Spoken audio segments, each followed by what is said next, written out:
సత్యసాయి బాబా movie తీస్తానని announce చేశారు. So ఎప్పుడు మా కళ్ళ ముందుకు రాబోతోంది? ఆల్మోస్ట్ 60% అయిపోయింది సినిమా అంతా కూడా. వావ్, యా ఓకే, అయిపోయింది.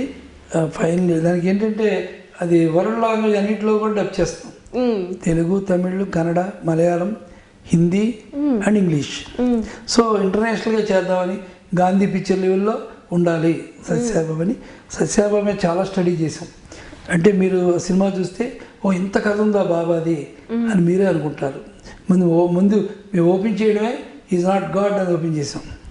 ఎందుకంటే దేవుడు కాకుండా దేవుడు మనిషిగా పుట్టి చేశాడు. ఎందుకంటే ఇప్పుడు శివధనుర్భంగం ఉందంటే రాముడే చేయగలడు, గోవర్ధన్ ఉండే కృష్ణుడే చేయగలడు. బట్ సత్యసాయిబాబా చేసిన పని ప్రతి మనిషి చేస్తాడు. అందుకని ఆయన మనిషిగా పుట్టి మనిషిని గొప్పవాడిని చేసి మనిషిని దేవుడు చేసిన మహామదేవుడు అనేది కాన్సెప్ట్. ఆ కాన్సెప్ట్లో వర్క్ చేసాం. ఓకే, ఎవరు సార్ ఇంతకీ సత్యసాయిబాబాగా? అది మీరు సినిమాలో చూస్తే బాగుంటుంది. ఎందుకంటే సత్యసాయిబాబా నేడదాకా మన మధ్య తిరిగాడు, మన మధ్య ఉన్నాడు. అందుకని అతని గెటప్ కానీ అది కానీ ముందే రివీల్ చేయకుండా సినిమాలో చూస్తే జనానికి థ్రిల్గా ఉంటుంది. మీరు బాబాయే వచ్చాడనే ఫీలింగ్ వస్తుంది సినిమాలో. మీరు అనౌన్స్ చేసినప్పటి నుంచి ఎప్పుడు రివీల్ అవుతుందా, ఎప్పుడు చూద్దామా అని వెయిట్ చేసి చాలా స్టడీ అయ్యింది అది. ఎందుకంటే అది నిన్న మొన్నటిదాకా జరిగిన కథ అది. ఇది మైథాలజీ కాదు, అందుకని ఐడెంటిటీ కదా. చాలామంది భక్తులు వస్తుంటారు కదా షూటింగ్ చూడడానికి, ఏమంటే బాబా గారు ఇలాగెళ్ళి ఇటు వచ్చారండి అంటుంటారు. అంత ఐడెంటిటీ కదా అది. అందుకని దాన్ని చాలా జాగ్రత్తగా స్టడీ చేసి డివోటీస్ దగ్గర కలెక్ట్ చేసుకొని వర్కౌట్ చేస్తాం. సూపర్గా వస్తుంది. ఆ సినిమా చూస్తే బాబా గారిని చూసినట్టే ఉంటుంది అందరికీ మళ్ళీ. అందుకని అసలు అనౌన్స్ చేశాక మామూలుగా మీడియాలో వచ్చేస్తాయి కదా సార్. ఇప్పుడు మీరు షూటింగ్ స్టార్ట్ అయిపోయింది, 60% పూర్తయిందంటే మేము నమ్మలేకపోతున్నాం అసలు. ఇంకా ఎప్పుడా అని ఎదురు చూస్తూ ఉన్నాం. అంటే ప్రెస్ మీట్లో అవి పెట్టకూడదు, ఒకేసారి సినిమాని స్క్రీన్లో చూపించాలి అని ఆడియో రిలీజ్ మాత్రం వరల్డ్ వైజ్గా ఒకేసారి చేస్తాం. సో కానీ తెలుగు పాపులర్ టీవీకి తెలిసిపోవచ్చు. ఏదైనా మనం వరల్డ్ అంతా కూడా వినబడేలాగా ఒకేసారి ఆడియో రిలీజ్ చేస్తున్నాం. ఇళయరాజా గారు 14 పాటలు చేశారు. 14 పాటలు విత్ టీజర్స్ తోటి వరల్డ్ అంతా ఒకేసారి రిలీజ్ చేస్తాం. 14 పాటలు ఇళయరాజా గారు. సో అంతా ఎప్పుడు రిలీజ్ అవ్వచ్చు సార్ మాక్సిమం? బాబా గారు బర్త్డేకి రిలీజ్ చేయాలని ప్లాన్ చేస్తున్నాం అందరం కూడా చేసి. ఆ 14 పాటలు 45 మినిట్స్ సినిమాలో పాటలే ఉంటాయి. అంటే పాటలుగా ఉండవు, కథలోనే వెళ్తుంటాయి పాటలన్నీ కూడా. అందుకని అందరం కష్టపడుతున్నాం. అసిస్టెంట్ దగ్గర నుంచి ప్రొడ్యూసర్ దగ్గర నుంచి అందరం కూడా ఒక డివోషన్గా సినిమాని స్టార్ట్ చేసాం. బాగా వచ్చిందని నా ఉద్దేశం. సో అందరూ థ్రిల్ ఫీల్ అవుతారు. ఇప్పుడు ఆల్మోస్ట్ మేము చాలా థ్రిల్ ఫీల్ అయ్యాం. ఎందుకంటే ఎప్పుడు మొదలవుతుందా అనుకున్న మూవీ ఆల్రెడీ 60% అయిపోయింది అండ్ బాబా బర్త్డేకి వచ్చేస్తుంది అనేది చాలా ఇంట్రెస్టింగ్ క్రియేట్ చేస్తుంది సినిమాలో. అందరూ కూడా బాబా వేసిన కుర్రోడిని బాబా గారిని తీసుకెళ్లే పరిస్థితి వస్తుంది. అంత బాగా ఉన్నాడు. మీరు చూస్తారు అది. మేము కూడా మా కళ్ళ రెస్పాన్సిబిలిటీ తోటి చేస్తున్నాం బాగా.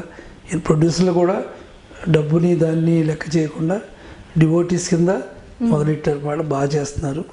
అంత బాగా వస్తుంది అనేది నా ఉద్దేశం. Okay sir. అలాగే ఇంకొక ఐడెంటిటీ డ్రామాని వర్కౌట్ చేస్తున్నాను నేను. ప్రపంచ బంద్ అని ఓ సినిమా, అంటే మెడిసిన్ మీద. ఈరోజు మెడిసిన్ అనేది ప్రపంచానికి చాలా అవసరం, ఎలా మిస్యూజ్ అవుతుంది అనేది సోషల్ ప్యాటర్న్లో చాలా ఎమోషనల్ డ్రామా. అది చాలా బాగుంటుంది ఇది సినిమా. అది అందరితో కొత్త వాళ్ళతో ప్లాన్ చేసాం. విలన్లు మాత్రం ఆల్రెడీ సెలెక్ట్ చేసాం మేము. ఎందుకంటే ఆ సినిమాలన్నింటిలో కూడా అంకుశం దగ్గర నుంచి కానీ, ఫస్ట్ పిక్చర్ దగ్గర నుంచి కానీ, భారత్ బంద్ దగ్గర నుంచి కానీ కొత్త విలన్సే చాలా పాపులర్ అయ్యారు. అలా ఇందులో కూడా ఒక మంచి విలన్ని మేము స్టార్ట్ చేసాం. అతను నాగభూషణం గారి మేనల్లుడు. ఆయన కూడా మీ పూజారి. అరుంధతిని కూడా పూజారి అనే మేము వర్కౌట్ చేసాం. అందులో అరుంధతి ఫ్రెండ్ కింద పూజారి క్యారెక్టర్ అది. అది చాలా అవసరమైన సినిమా. అది అలా బాగా వచ్చింది అది కూడా. అలాగే అంకుల్ ఆంజనేయ స్వామి అని ఒక ఇంట్రెస్టింగ్ సినిమా.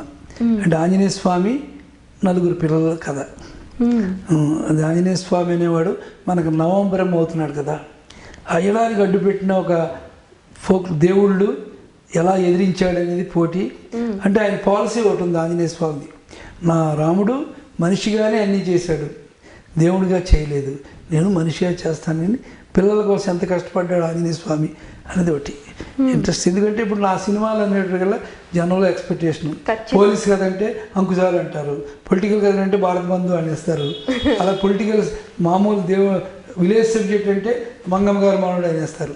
సో నాకు ఎక్స్పెక్టేషన్ ఎక్కువ ఉంది. చాలా. అందుకని నాకు అందరూ కలిసి వచ్చారు కాబట్టి ఆర్టిస్టులు అందరూ చాలా చాలా బాగా చేయడానికి కారణం అది. Super sir. సో వరుస సినిమాలతో బిజీగా ఉన్నారు అయితే. నాకు ఎప్పుడు కూడా బిజీ అనేది ఎప్పుడు పెట్టనండి. నేను ఆలోచించి చేయాలి అనేది మాత్రం ఎప్పుడు పెడతాను. అనేది నాకు నచ్చంది చేయను. నచ్చింది వచ్చేదాకా ముందు అందరినీ అలాగ ఆడిస్తుంటాను, కానీ నచ్చింది వచ్చేదాకా కూడా క్లాప్ కొట్టను నేను. అలాగే ఇప్పటికీ వచ్చేస్తున్నాను. నేను ఎప్పుడు కూడా ఒకటే అనుకుంటా, నా ఫస్ట్ పిక్చర్ ఇంట్లో రామేంద్ర కృష్ణయ్య, అది ఏ టెంపోలో చేశాను, ఎంత స్ట్రగుల్ అయ్యాను, ఇప్పుడు చేసే సినిమా కూడా అంత అవుతున్నానా లేదా, ఎక్కడికి కాంప్రమైజ్ అవుతున్నానా లేకపోతే రిలాక్స్ అవుతున్నానా అనేది బ్యారేజ్ చేసుకుంటా. నేను ఏ సినిమా చేసినా నా ఫస్ట్ పిక్చర్ లాగే చేస్తా, అంత స్ట్రగుల్ అవుతా. నాకు నచ్చంది నేను మాత్రం చేయను. ఎందుకంటే నాకు నచ్చితేనే జనానికి నచ్చుతుంది అనేది మాత్రం ఎప్పుడు పెట్టుకున్నా. నేను సినిమా అనేది ఆస్కార్ అవార్డు కోసం పెద్ద పెద్ద అవార్డుల కోసం ఎప్పుడూ ఆలోచించను. నా సినిమా అనేది నా ప్రొడ్యూసర్ ఇచ్చే 100 years షీల్డ్, నెక్స్ట్ ప్రేక్షకుడు.